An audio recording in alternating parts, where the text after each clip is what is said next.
The wind carried the scent of dust, gunpowder, and dry mesquite through the canyons of the Arizona Territory. The sun hung low and harsh, painting everything in gold and shadow, while the cries of hawks circled above the dead land. From the porch of a ranch house built on sweat and pride, she stood watching her brothers saddle their horses. Their rifles glimmered under the sun. Their eyes burned with the thrill of the hunt. They were chasing the most wanted Apache in the territory, a man whose name had become a whisper of fear and defiance across every frontier town. She had grown up hearing stories about him, how he raided the ranches of settlers, how he vanished into the desert like a ghost, how soldiers chased him for years and never caught more than his tracks. They said he killed without mercy, that his arrows spoke quicker than guns, that the desert itself shielded him. But no one ever told the story of why he fought. To her family, he was just an enemy, a savage outlaw. To her, he was a mystery wrapped in dust and silence. Her father had lost cattle to Apache raids, and her older brother had sworn vengeance after a man from their town was found with arrows in his back. For months, the talk around supper had turned to blood. "We'll catch him one day," her father said, eyes fixed on the flames. "That Apache devil will hang." She never spoke during those talks. She'd sit near the window, her hands cold, listening to the desert wind, as if it carried another side of the story no one cared to hear. That morning, she watched them ride out, her father, her brothers, a few men from the neighboring ranch. Dust rose behind them like smoke as they disappeared into the wild. She wanted to believe the things they said about him, but something in her heart refused. Maybe it was the way the land changed when his name was mentioned, the way silence followed. Like even the desert feared to echo it. Days passed without word. The house grew empty and restless. She tended to the horses, gathered firewood, and tried to ignore the dread that came with every sunset. Then, one night, the sound of hoofbeats broke the stillness. The men returned, bruised, silent, carrying one of their own wrapped in a blanket. Brother's blood had dried dark over his shirt. No one spoke his name. Her father's face was a storm. "He'll pay for this," he said, voice shaking with rage. "If I have to burn half this land to find him, he'll pay." That night, she sat alone in the barn, her hands trembling as she brushed the mare that her brother used to ride. The air was heavy with dust and grief. Somewhere in the dark, a coyote howled, and her eyes filled with tears. She didn't know who was right anymore. Her family spoke of justice, but it sounded too much like revenge. She wanted to believe in goodness, in reason, but out here on the frontier, men carried truth in their rifles. When dawn came, the hunt resumed. The men rode out again, their faces harder than stone. This time, she followed quietly, at a distance, her heart a tangle of fear and curiosity. The trail led into the Badlands, through ravines and narrow passes, where the heat shimmered like smoke. She saw the signs, boot tracks, horse prints, and once, the faint mark of bare feet. She realized he was close. As the sun dropped behind the cliffs, the men spread out, forming a line. Then came a gunshot, sharp and echoing. Horses screamed, men shouted. She ducked behind a boulder, her breath caught in her throat. When the dust cleared, one of the men lay still, an arrow through his chest. Another shouted that he saw him, the Apache, running through the rocks like a shadow. They chased him until the darkness swallowed everything. She never saw his face that day. Only the movement, quick, precise, and almost inhuman. That image burned into her mind. Days turned into weeks. The men kept hunting, but she started noticing things around the ranch, small signs that someone had been near. A water bucket left half full. Footprints near the creek. Once, she found a broken arrow tip wedged in the woodpile. She should have told her father, but something in her wouldn't let her. Instead, she began to leave small things outside, a canteen, a piece of bread, once even a blanket. She told herself it was nothing, that perhaps some traveler would find it. But deep down she knew who might. The nights grew colder. Coyotes roamed closer. And one night, when the wind howled through the hills, she heard something outside, not the call of an animal, but the slow, steady sound of footsteps. Her heart pounded. She reached for her lamp, the light trembling in her hand. The door creaked, and in the shadows stood a man, tall, silent, his face half covered in dirt and blood. His dark eyes met hers, fierce yet calm, and for a moment the world froze. He didn't raise a weapon, he didn't speak. He just looked at her, breathing hard, as if deciding whether she was friend or foe. She saw the arrow wound on his shoulder, the dried blood down his arm. "You're hurt." He hesitated, watching her every move, ready to vanish if she made a sound. When he finally stepped into the light, she saw the truth. Not the monster they spoke of, but a man with eyes full of loss and exhaustion. His skin bore the marks of the sun, his chest the scars of battles fought for something more than survival. She cleaned his wound in silence. He winced but said nothing. When she asked softly, "Why do you keep fighting?" his gaze lifted to the door. "Because they took everything," he said, voice low and steady. She didn't ask who they were. She already knew. When dawn broke, he was gone. The bandage lay folded neatly by the door, and the water jug was empty. But something in her heart had shifted. Yet she couldn't stop thinking about him, the man her family hunted, the one she now saw as human. That evening, as she walked to the creek, she noticed smoke rising in the distance, the signal her father used when they found a trail. The wind carried the faint sound of gunfire, echoing across the canyon. Panic gripped her. She ran, stumbling over rocks and dry brush until she reached the ridge. From there, she saw flames licking the edge of a camp below. Her father and the others had cornered someone near the rocks. Then, a shot rang out. The next sound was a scream, not from the Apache, but from one of her own. Her father shouted orders, but the desert swallowed his words. She took one step down the slope, then another, until the ground gave way beneath her. She fell hard, tumbling through the dust and brush, hitting a rock. Pain shot through her leg. She tried to stand, but the world spun. The sound of battle faded into silence. The only thing she heard was the crackle of fire in her own heartbeat, and then, through the haze, a shadow appeared. Bare feet, a bow in hand. The man her family had hunted for months stood over her, his face streaked with dirt and blood, his eyes burning with something between fury and pity. He knelt beside her, studied her face for a long moment, and said quietly, "You shouldn't have come here." Before she could speak, he lifted her gently, his arms steady around her shoulders, and carried her into the dark, away from the burning camp, away from the world she thought she knew. Somewhere behind them, the fire rose higher, painting the night sky red. And she realized, trembling in his arms, that the man her family swore to kill was the one who had just saved her life. The desert night wrapped around them like a blanket of silence. The only sound was the faint rattle of the wind brushing through the sagebrush and the steady beat of his footsteps against the hard earth. She could hear his breathing, slow but deep, as he carried her farther away from the flames that had once marked her home. The smell of smoke and burnt wood lingered in the air, mixing with the sharp scent of blood and sweat. Every step reminded her that the world she had known was gone, and the man her family called a killer was the only one keeping her alive. He set her down beside a narrow stream that wound through a canyon hidden from the open plain. The moonlight shimmered faintly on the water, and she realized how carefully he had chosen the place. The rocks around them made it hard for anyone to track or ambush them. His every movement showed a knowledge of the land that seemed almost instinctive. She tried to speak, but her throat was dry, and when she did, her voice came out as a whisper. "Why did you save me?"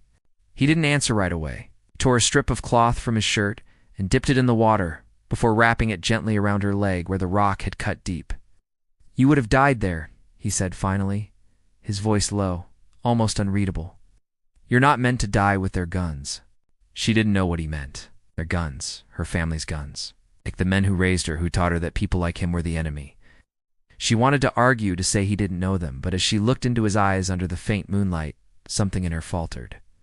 There was no hatred in his expression, just a deep, quiet sadness, like a man who had already lost more than he could ever say. They stayed by the stream until morning. When the sun began to rise, its light painted the canyon walls in shades of red and gold.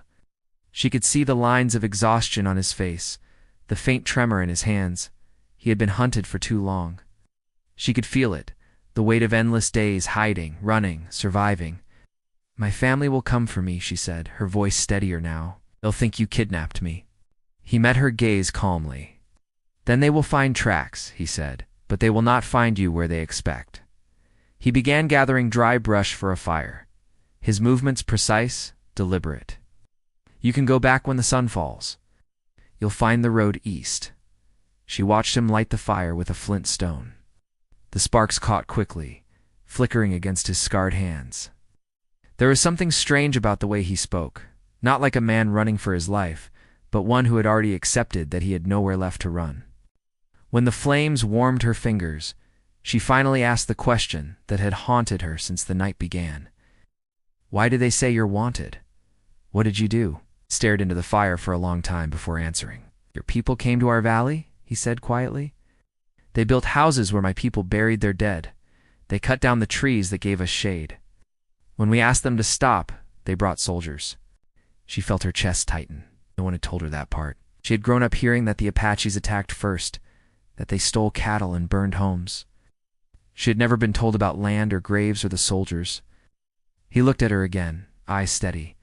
"They call me outlaw because I fought back.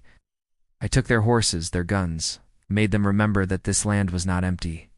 His tone didn't carry pride or anger, just truth, spoken like a memory too heavy to forget. She wanted to say something, to tell him that not all settlers were cruel, that her family only wanted to survive too. But the words caught in her throat. Deep inside, she knew survival had a different meaning for people like him. When the day grew hot, he rose and scanned the horizon. The stillness in his body reminded her of a hawk watching the plain. "They'll come before sundown," he said. "Your father will follow the tracks. He won't stop until he finds me."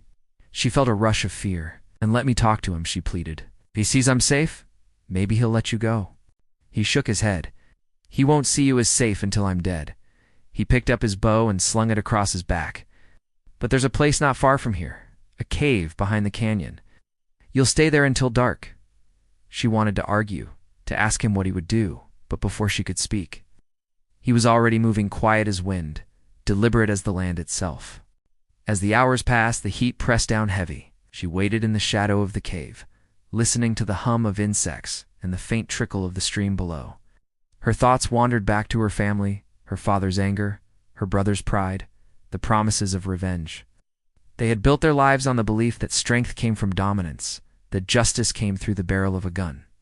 But here, hidden among rocks and silence, she began to see how fragile that belief really was. Every sound outside made her flinch, the snap of a twig, the cry of a hawk. Once, she thought she heard a horse. But when she stepped toward the cave's entrance, she saw him returning, his hair loose in the wind, a cut across his chest, and a look that told her he'd seen something she didn't want to know. "They're close," he said. "Your father's men are on the ridge." Her heart pounded. "Then we should go." He didn't move. "If we run, they'll follow. They'll shoot before they see who's beside me." "Then hide," she said desperately.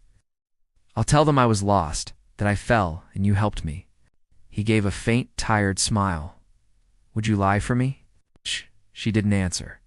The truth pressed against her ribs. Yes, she would. Because the thought of them killing him now, after he had saved her, felt like something she couldn't bear. He turned toward the edge of the canyon, where the sun was bleeding into the sky. The light caught the copper beads in his hair, making them glint like fire. "They will come down soon," he said. "Stay here." Before she could stop him, he was gone again, moving toward the rocks that overlooked the valley. She crawled to the entrance and watched, her breath caught. Where she sat, she could see the riders in the distance, 5 of them, her father among them, his rifle resting across his saddle. They were scanning the ground, searching for tracks. He crouched among the stones, watching them in silence. For a moment, she thought he might attack, but instead he waited, as if testing fate itself. The wind carried her father's voice faintly, orders shouted, the clatter of reins. Then one of the men pointed. Her heart stopped. They had seen something. Within seconds, rifles were raised. She wanted to scream, to warn him, but her voice wouldn't come. The first shot echoed through the canyon, scattering the birds from the cliffs. He dropped low, rolling behind a boulder, the dust rising around him. Another shot followed. She couldn't breathe. She could see the muzzle flashes, the smoke curling in the light. He drew his bow, silent and swift, and one of the riders fell back with a cry. The others ducked for cover, as the air filled with the crack of gunfire and the sharp hiss of arrows. Then everything went quiet. Only the echo of the shots remained, bouncing off the canyon walls. She waited, trembling, eyes fixed on the ridge. The sun slipped behind the rocks, painting the land in shadow. Finally, she saw him climbing down, slow but steady, his bow still in hand. He was alive. When he reached the cave, his eyes met hers. "I'll come again," he said softly. "Next time, they won't stop at me." Her throat tightened. "What do you mean?" "They'll bring soldiers," he said. "And when they do, they won't care who they kill." She looked at him, her heart heavy with fear and confusion. The world outside had turned into a storm she could no longer control. The man her family hunted had become her only truth, and the line between enemy and savior was fading faster than the light in the canyon. And somewhere beyond the horizon, the riders regrouped. The smoke of gunpowder still clinging to their clothes, their vengeance burning hotter than ever.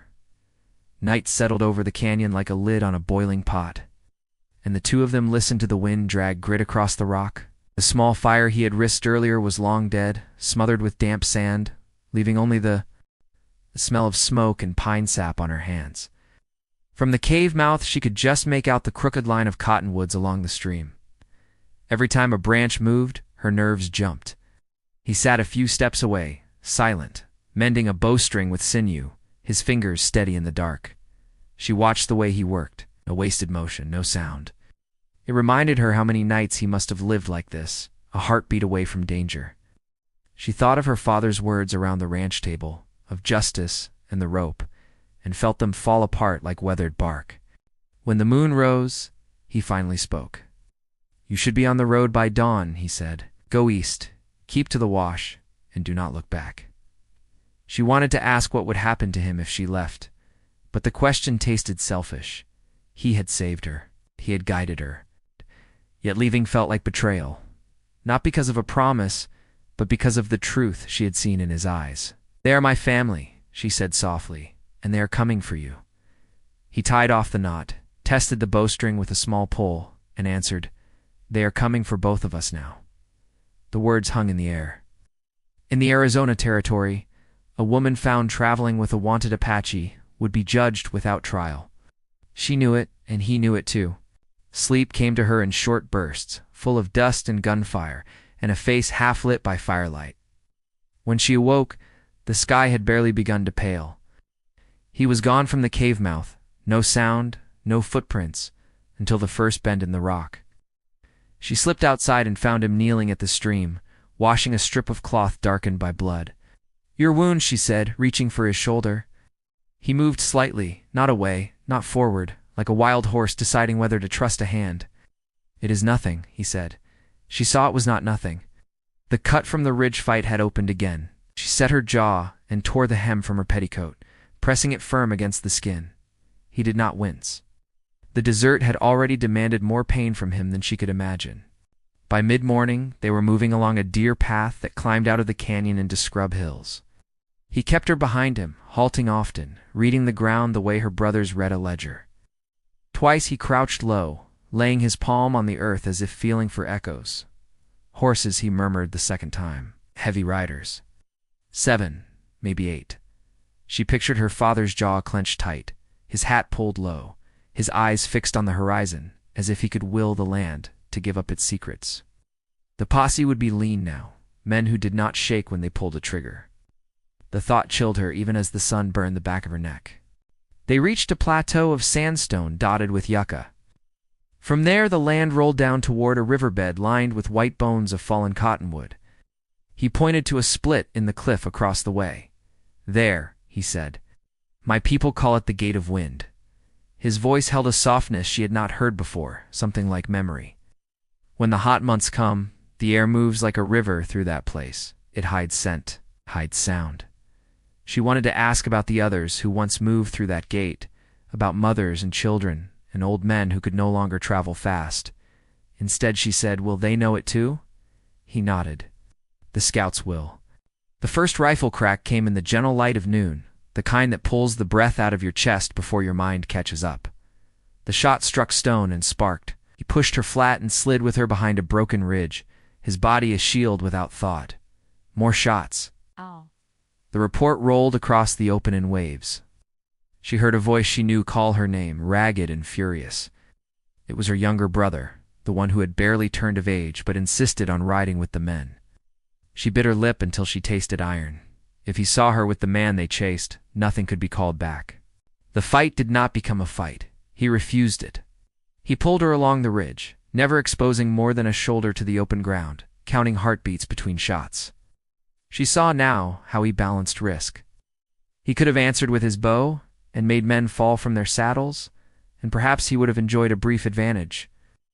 Instead, he chose the narrow way past a hanging slab of rock into the split he had called the Gate of Wind. The air did change there. It flowed over them cool and fierce, swallowing the dust and the sound. The gunfire faded behind stone. In the shade of the gate, they stopped to breathe. The walls were close, streaked with black mineral like old tears. He said, "Your brother rides with a man who once traded coffee and sugar with my uncle. The trader sells maps now to soldiers." She blinked. "How do you know that?" He looked at the cliff, not at her. "A child hears more than men want him to hear. The trader talks too much when he drinks." It struck her then that their fates were a tapestry knotted with the same threads. Every cow stolen or calf born in spring, every rumor carried from Fort Lowell, every broken treaty, and every toasted deal in a saloon had brought them all to these narrow stones.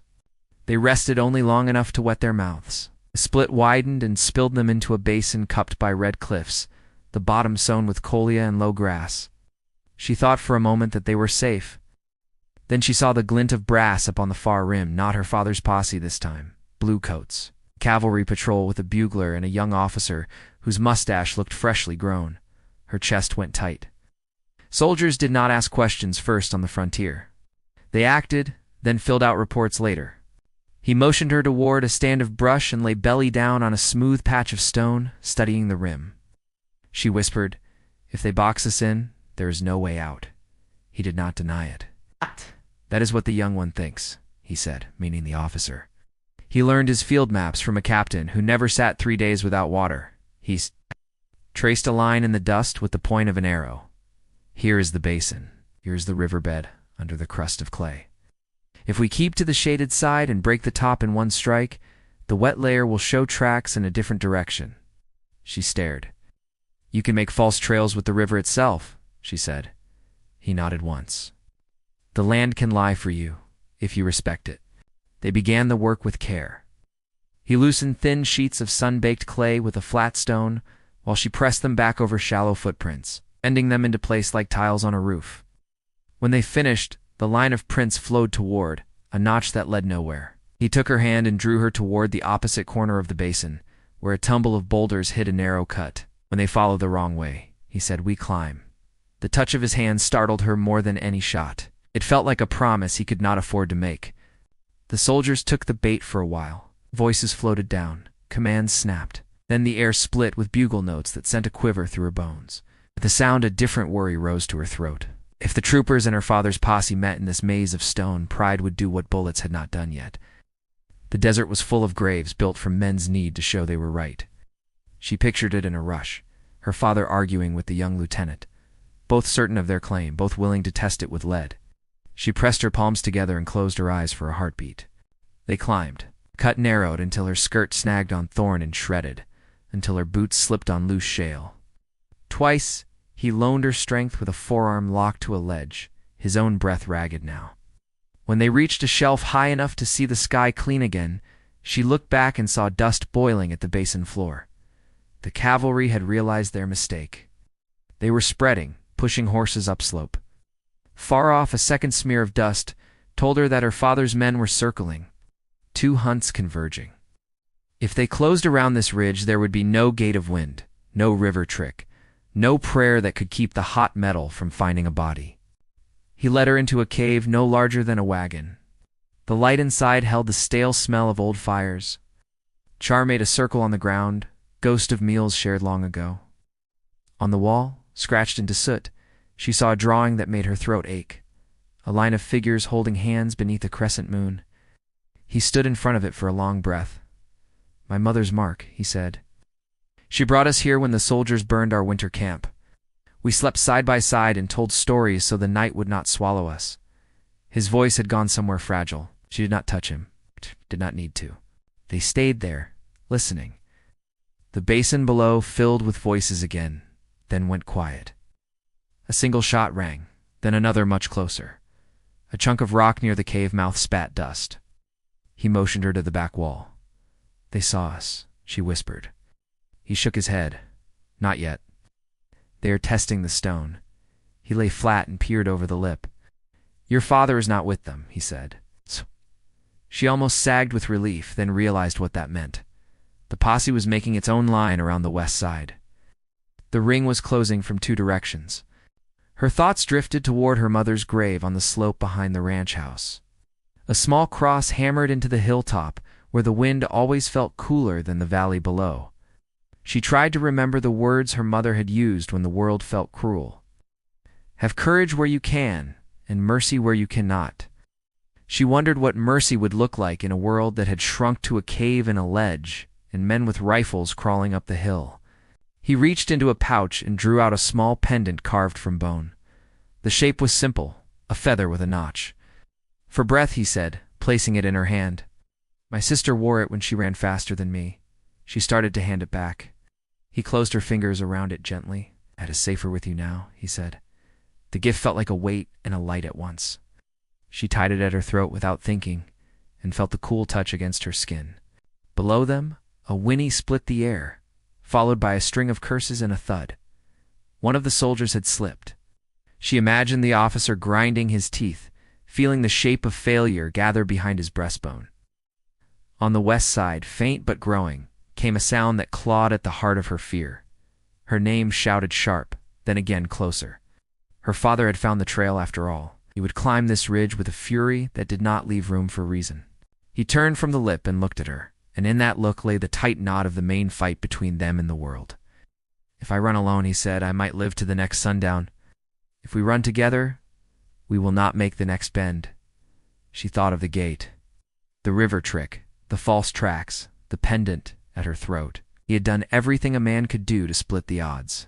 Now the odds demanded a price. She felt a fire rise in her chest that surprised her. "If you leave," she said, "they will not spare me. They will say I chose you." The truth of it rang in the cave's stale air. He studied her with the patience of the land.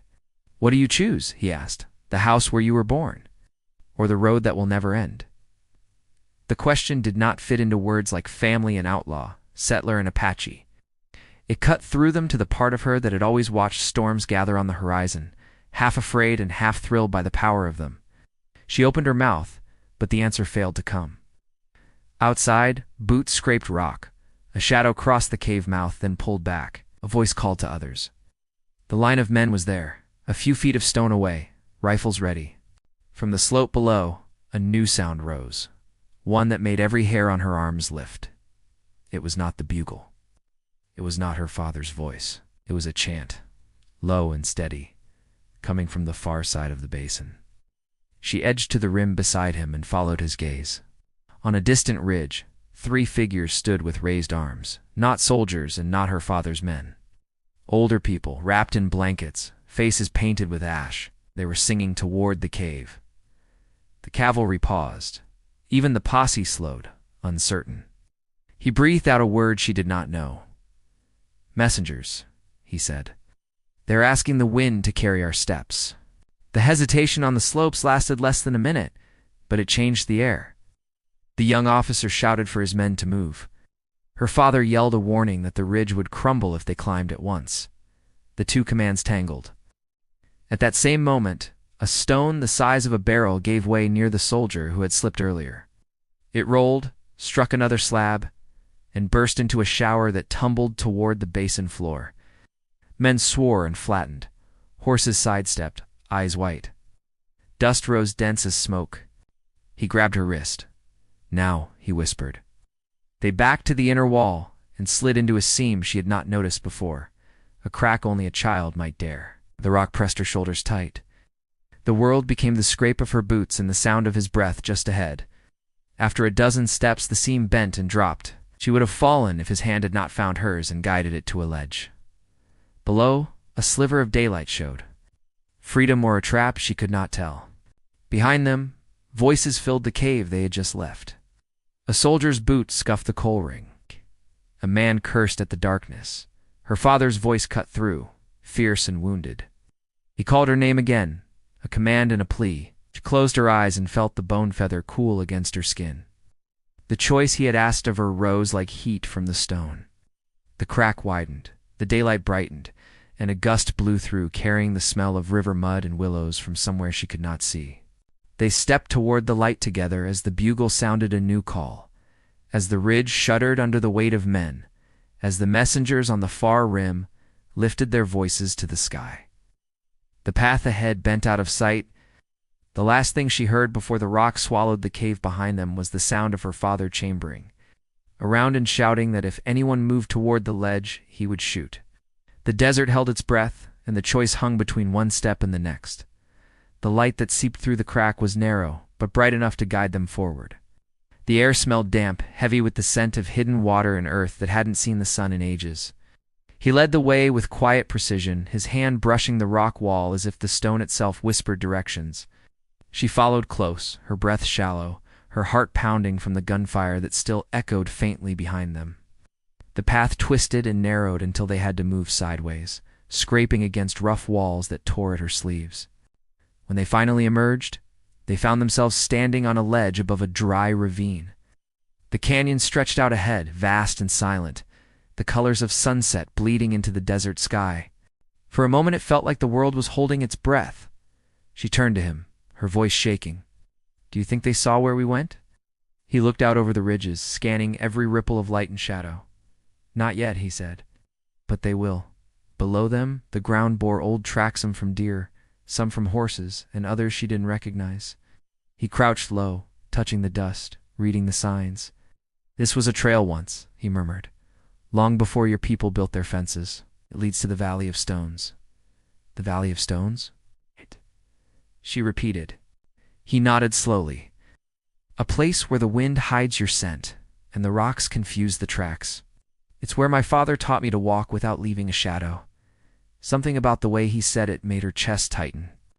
He wasn't just running to survive. He was running through the ghosts of his past, through the land that still remembered his people. She realized that each turn they took, each canyon they crossed, wasn't random. It was tracing memories, following the steps of those who came before him. But the sound of distant hoofbeats broke that fragile quiet. The riders were closer now. She could hear the rhythm, steady and cruel, growing louder with each passing moment. He motioned for her to move, and they descended the slope quickly, sliding down loose sand and rock. The air was dry, full of grit. Every breath felt like swallowing smoke. She stumbled once, and he caught her before she fell, his arm firm around her waist. Their eyes met, and in that brief moment, she saw fear behind his calm fear, not for himself, but for her. They reached the base of the ravine and kept moving. The land twisted into narrow gullies where even the wind seemed to lose its way. Shadows deepened. Coyotes cried, somewhere far off. The sun sank below the hills, leaving streaks of crimson light that looked almost like blood spilled across the sky. He stopped suddenly, his hand raised. "They've split," he said. "Half the riders are coming from the north ridge, the others will circle east." She tried to steady her breath. "What will we do?" "We climb." The cliff ahead looked impossible, jagged, vertical, carved by centuries of storms. But there was no hesitation in him. He started upward, finding handholds where she saw none, moving with the ease of someone born to the stone. She followed every muscle in her body, trembling with effort. Dust fell into her eyes. Her palms burned, and more than once she thought she'd lose her grip. But every time she faltered, she heard his voice, quiet and firm. "Keep moving." Halfway up, a gunshot cracked the silence. A bullet hit the rock inches from her hand, sending shards of stone flying. She gasped, clinging tight. He turned sharply, eyes flashing in the dim light, and shouted, "Move!" Another shot. The echo rolled through the ravine like thunder. Below, she could see faint shapes, riders dismounting, taking cover. Her father's voice carried up faintly through the canyon. It was a sound she had known all her life, full of command and certainty, but now it twisted her heart with fear. They climbed faster. Her arms ached, her legs trembled, and still the shots came. When they reached the top, she collapsed onto the sand, gasping for air. He crouched beside her, scanning the horizon. "We can't stay here," he said. "I'll see our tracks in the morning." "Then where?" she asked, struggling to her feet. He pointed toward the dark line of cliffs in the distance. "There's an old cave at the edge of the valley. My people called it the place where the wind sleeps." They moved under the cover of night, guided by starlight and instinct. The desert stretched around them like an ocean of shadow. Her mind was heavy with thoughts of her father and brothers. She could picture them below, cursing the ground, vowing revenge. But she could also picture the grief that would come when they realized she was not taken but gone of her own will. As they neared the cliffs, the air grew cooler. She could feel the pull of exhaustion dragging at her limbs, yet her senses stayed sharp. Every noise felt magnified: the scrape of his boots on rock, the whistle of the wind through the brush, the distant cry of an owl. They reached the cave just before dawn. Inside, it was dark and quiet, the kind of quiet that felt alive. She sat near the entrance, staring out at the pale light spreading over the desert. He stayed standing, watching the horizon. "You could still go back," he said finally, without turning. "If you leave now, you might reach them before the sun is high." She looked at him, her voice low. "And tell them what? That the man they want to hang saved me twice? That everything they believe about you is wrong?" He said nothing. Silence was heavier than words. She stood and stepped closer. "If they kill you, nothing will change. They'll just find another name to hate." He turned to her then, his expression unreadable. "And what if I stay hidden? What if I let them take the land, the water, the mountains? Will that change anything?" Her throat tightened. "Maybe not. But maybe mercy has to start somewhere." The first light of morning touched his face, and she saw something in his eyes, a weariness so deep it felt ancient. "Mercy," he repeated quietly as if testing the word. "The land remembers everything. Even mercy leaves a scar." They stayed in silence for a long while. Outside, the wind picked up again, carrying the faint sound of hooves across the valley. The riders were back on the trail. He moved quickly, gathering what little they had. "They found us," he said. "We moved before they reached the ridge." They slipped through a narrow path behind the cave that led down into another canyon, one she hadn't noticed before. The air was colder here, the walls high and slick. At the bottom, a thin stream ran between stones. It glittered faintly in the morning light, but as they followed it, she heard something ahead, a metallic clatter, the sound of reins, a man's voice. He froze, raising his hand. She knew before she saw them. Soldiers, not her father's men this time, but cavalry scouts with rifles drawn. He motioned for her to stay low, his hand on the handle of his knife. The soldiers hadn't seen them yet, but the sound of water masked nothing. One of the men turned, eyes catching movement. "There." 8. Everything erupted at once. Shots fired. The echo was deafening in the narrow canyon. Pushed her behind a boulder, returning fire with a bow so swift she barely saw the motion. Arrows struck stone and wood. Horses reared, the soldiers advanced. She could hear her pulse pounding in her ears. She wanted to scream, to beg them to stop, but fear locked her throat. He reached for another arrow, his movement steady even under fire. One of the soldiers fell. Another shouted orders. Psst. The noise drew attention from farther off, distant riders charging in from the ridge. Her father's men. The sound of hooves and gunfire mixed into chaos. Dust filled the air. She could see flashes of metal, the shapes of men shouting through the haze. Somewhere in that storm, her father's voice rose again. "Let her go," he bellowed, "and you die quick." She turned to him, panic in her eyes. "They'll kill you." He looked at her with a calm that chilled her blood. They already decided that. Before she could answer, another bullet struck near his foot, sending a spray of rock upward. Grabbed her hand and pulled her deeper into the canyon. The sound behind them grew louder: shouts, gunfire, horses screaming. The path ahead narrowed again, twisting through jagged rock until they reached a dead end. A sheer wall of stone rose before them. He looked up, breathing hard. "There's a way over," he said, "but it's steep." He laced his hands together and looked at her. "Climb," she hesitated. "What about you?" "I'll follow." She stepped onto his hands, feeling the strain of his strength as he lifted her upward. Ow. Her fingers found a crack in the stone, then another. She pulled herself higher, dust falling around her. When she reached the ledge, she looked down and froze. He was still below, surrounded by rising dust and shadows moving fast. The riders had found them. Her father's voice echoed through the canyon, closer than ever. "Step away from my daughter." She wanted to scream, to beg for peace, but the words caught in her chest. She could see her father's rifle raised. She could see him bloodied, exhausted, his bow still in his hand, turned slowly to face the men who had hunted him for months. The wind tore through the canyon, carrying the sound of her father's shout and the sharp crack of a gun being cocked. The desert went still, and at that moment, she knew something irreversible was about to happen. The canyon held its breath. The only sound was the wind pushing through the rocks and the low hum of tension that could tear at any second. She stood frozen on the ledge above, her hands clinging to the stone, her eyes locked on the scene below. Her father stood with his rifle raised, jaw clenched, his hat brim casting a dark shadow over his eyes. Across from him stood the man her family had hunted for months, the Apache whose name had filled their nights with anger and their mornings with vengeance. His bow was still in his hand, but the string was slack. He didn't aim, he didn't move. He just looked at her father as if measuring what kind of man would shoot in front of his own daughter. The wind picked up a handful of dust and threw it between them, turning the air hazy. For a moment she thought maybe the land itself wanted to stop what was coming. Her father's voice cut through the silence, rough and steady. "Move aside, girl," he shouted. "It's done enough to this land."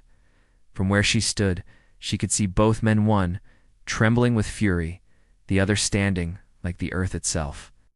"He saved me," she cried out, her voice cracking. "You're alive because of him." Her father's eyes flicked up at her, his rifle never lowering. "You don't know what you're saying." "I do," she said. "He could have left me to die, but he didn't. He carried me when I couldn't walk. He gave me water when I was bleeding and lost." Her words hung in the air. Even the horses seemed to pause. Her father's men exchanged glances, their fingers tightening on their guns, but not pulling the triggers yet. The Apache took one slow step forward, his voice calm. "Your daughter speaks truth." That single sentence carried more weight than all the gunpowder in the canyon. Her father's jaw worked as if chewing on something he couldn't swallow. "You killed my boy," he said finally, his voice low and heavy.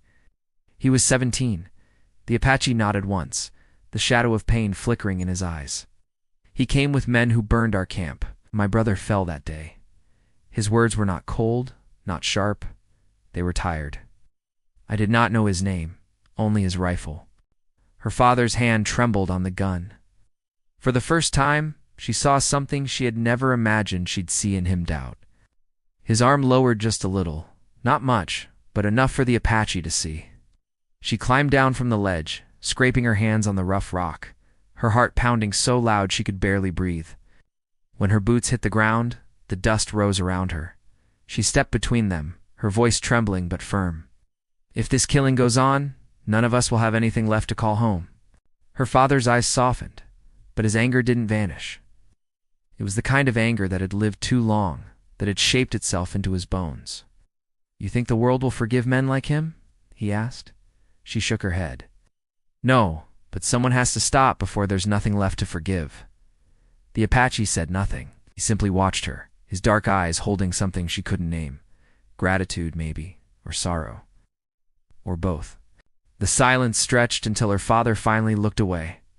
His rifle lowered to his side, the barrel pointing at the ground.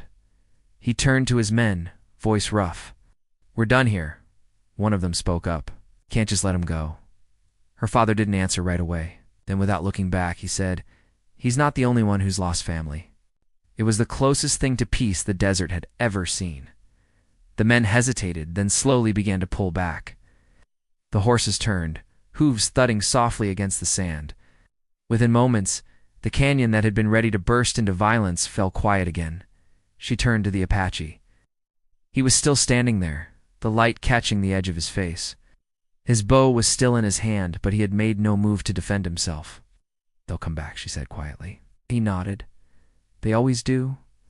"You could come with us," she said without thinking, though she knew it was impossible. He looked at her with a faint, sad smile.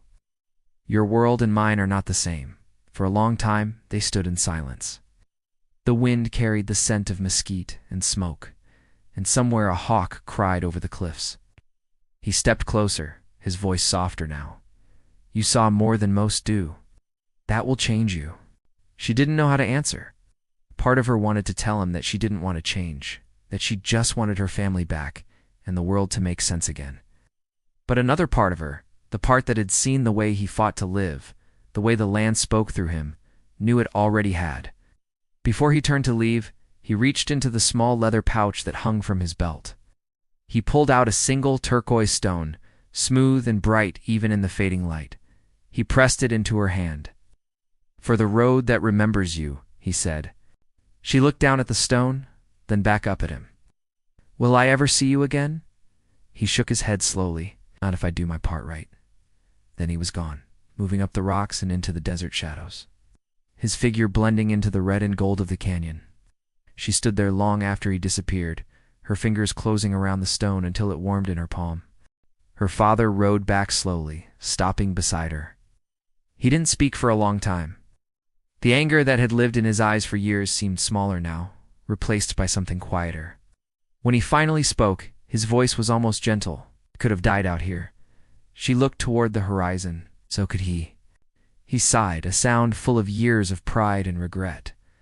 You see things your mother used to see? The good in the wrong places?